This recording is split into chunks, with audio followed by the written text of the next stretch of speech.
Question number 3, इसका first part अगर आप देखें तो हमें फर्स्ट टर्म दे रखी है, फिर ब्लैंक दे रखी है, उसके बाद थर्ड टर्म हमें दे रखी है। तो हमें दिया हुआ क्या क्या है इसमें, तो आप पहले लिख लेंगे। अगर हम फर्स्ट क्वेश्चन की बात करें, फर्स्ट क्वेश्चन में हमें ए दिया हुआ है, ए इक्वल टू कितना है हमारे पास 2।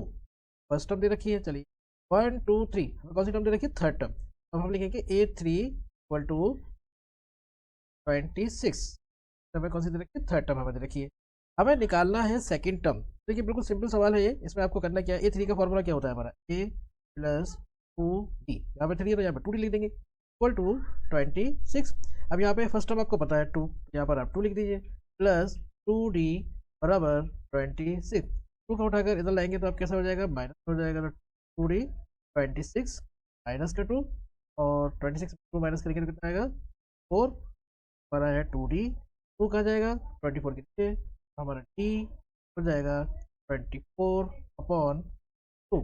2 से हमारा 24 जा रहा है कितनी बार में, 12 टाइम। हमारा D की वैल्यू आ गई है।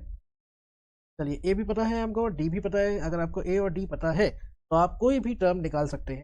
हमें निकालनी है सेकंड टर्म, तो आपको करना क्या है, आप A2 निकालेंगे। A2 का फॉर्मूला क्या हो जाएगा, A प्लस डी, क्योंकि यहाँ 2 है तो यहाँ पर 1D हो जाएगा। तो जैसे हम पहले भी बता चुके हैं, अगर हमें निकालनी है A5 तो निकालनी है, तो फॉर्मूला हमारा बन जाएगा A प्लस 4D। ऐसी आपको निकालनी हो A7 तो हमारा फॉर्मूला हो जाएगा D। ऐसे आपको निकालना हो A20 तो हमारा फॉर्मूला हो जाएगा A प्लस 20, सॉरी 90। ओके, इस तरीके से आप आसानी से कोई भी टर्म निकाल सकते हैं। फिलहाल हमारा सवाल था A2 निकालना था, तो A2 इक्वल टू हो गया हमारे पास A प्लस डी। ए की वैल्यू कितनी है हमारे पास, 2 है, 2 लिख दीजिए। डी की वैल्यू हमारे पास है 12, अभी हमने निकाला 12, आंसर आ गया।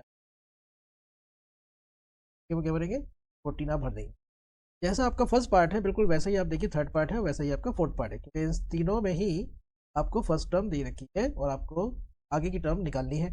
आपको जैसे आपने फर्स्ट पार्ट करा है बिल्कुल वैसे ही आपको थर्ड पार्ट करना है, बिल्कुल वैसे ही आपको फोर्थ पार्ट करना है, क्योंकि इन तीनों में ही फर्स्ट टर्म आपको दे रखी है। अब करके देख लेते हैं हम थर्ड पार्ट। जैसे मैंने कहा आपको फर्स्ट थर्ड और फोर्थ पार्ट सेम है, तो मैं आपको थर्ड पार्ट करके दिखा।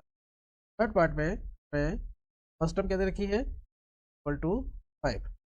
सेकंड टर्म नहीं पता हमें, थर्ड टर्म नहीं पता हमें, फोर्थ टर्म दे रखी है। तो देखिए 1 2 3 4, फोर्थ टर्म हमें दे रखी है। ए 4 आपको दे रखा है 9 2। 2 9 से कितने होते हैं, 18 होते हैं। 18 और 1 2। ए 4 का फॉर्मूला हमारा क्या हो जाएगा, ए प्लस ई डी। यार तो ए की जगह ए की वैल्यू आप पुट कर दीजिए। वैल्यू कितनी है हमारे पास, 5 plus e d equal to, अब ये 5 को उठा के जब इधर लाएंगे आप तो क्या हो जाएगा, माइनस में हो जाएगा। तो p d equal to 19/2 minus 5। आप पीछे कर चुके हैं इस टाइप का क्वेश्चन। एक नीचे मल्टीप्लाई करना है आपको, 2 1 2, क्रॉस मल्टीप्लाई करना है, 2 5 10 माइनस 2 5 ये आपका 3D हो गया। 19 में से 10 माइनस करेंगे तो हमारा क्या आंसर आएगा, 1 2, जो हो गया हमारे पास डी। डी का जाएगा आपका मल्टीप्लाई में तो डिवाइड में जाएगा, डी इक्वल टू 9/2। हमारा नीचे हमारा 9 कैंसिल हो जाएगा, आंसर आ गया 3/2। टी की वैल्यू हमारे पास 3/2 आ चुकी है। ए की वैल्यू हमें पता है। हमें कौन कौन सी टर्म निकालनी है, यहाँ पर सेकंड और थर्ड टर्म निकालनी है। पहले निकालेंगे सेकंड टर्म, फॉर्मूला ए बराबर ए प्लस डी हो जाएगा। ए की वैल्यू कितनी है हमारे पास 5, और डी की वैल्यू अभी हमने निकाली है 2। एलसीएम लेना पड़ेगा हमें, फिर वही नीचे नीचे मल्टीप्लाई, 2 1 2 5 10 प्लस 1 3 3, आंसर आ गया 13/2। तो आप अगर मिक्स फॉर्म में करना चाहेंगे तो मिक्स फॉर्म में हम करेंगे, हमारा आंसर आएगा, अगर हम मिक्स फॉर्म में करेंगे तो हमारा आंसर आ जाएगा 6/1/2। कैसे करते हैं देखिए, बिल्कुल सिंपल, आप इसको डिवाइड करिए, 2 से 30 को डिवाइड करिए, 2 6 12, 3 में से माइनस करके कितना क्या 1। ये जो आंसर ऊपर आया वो तो आप यहाँ, जो रिमाइंडर आता है वो ऊपर छोड़ देते हैं, जिस डिवाइड कराता है वो आप नीचे। इस तरीके से ये मिक्स फॉर्म आ जाता है। ये आ गई हमारी सेकंड टर्म, हमें निकालनी है थर्ड टर्म। ये 3 लिख देंगे जल्दी से, a equal to a plus 2 d. A की वैल्यू वही है हमारे पास 5, 2 डी की वैल्यू हमारी अभी हमने निकाली थी, डी की वैल्यू है हमारे पास 2 और 2 2 से 2 हो गया हमारे पास। हमारे पास रह गया 5 प्लस बचा हुआ आपके पास 5 और 3 कितना हो गया, ये आ गई हमारी थर्ड टर्म। सेकेंड टर्म तो हमारी हो गई है 6 1/2 और ये जो है वो हमारा कितना है 8 हो गया। ओके, क्वेश्चन नंबर 1 थर्ड वाला पार्ट जैसे कराया बिल्कुल वैसे ही आपको फोर्थ पार्ट भी कर लेना है। फोर्थ पार्ट चलिए हम ही कर देते हैं, फोर्थ पार्ट आपका भी। फोर्थ पार्ट में हमें गिवन क्या है, हमारे पास है a equal to -4। Second term, third term, fourth term, fifth term हमें नहीं पता, हमें दे रखी है सिक्स टर्म। 1 2 3 4 5 6 कौन सी टर्म हमें दे रखी है, छठी टर्म। सिक्स, सिक्स बराबर कितनी है, 6 ही है। फॉर्मूला हमारा ए सिक्स का क्या हो जाएगा, a + 5t इक्वल टू 6।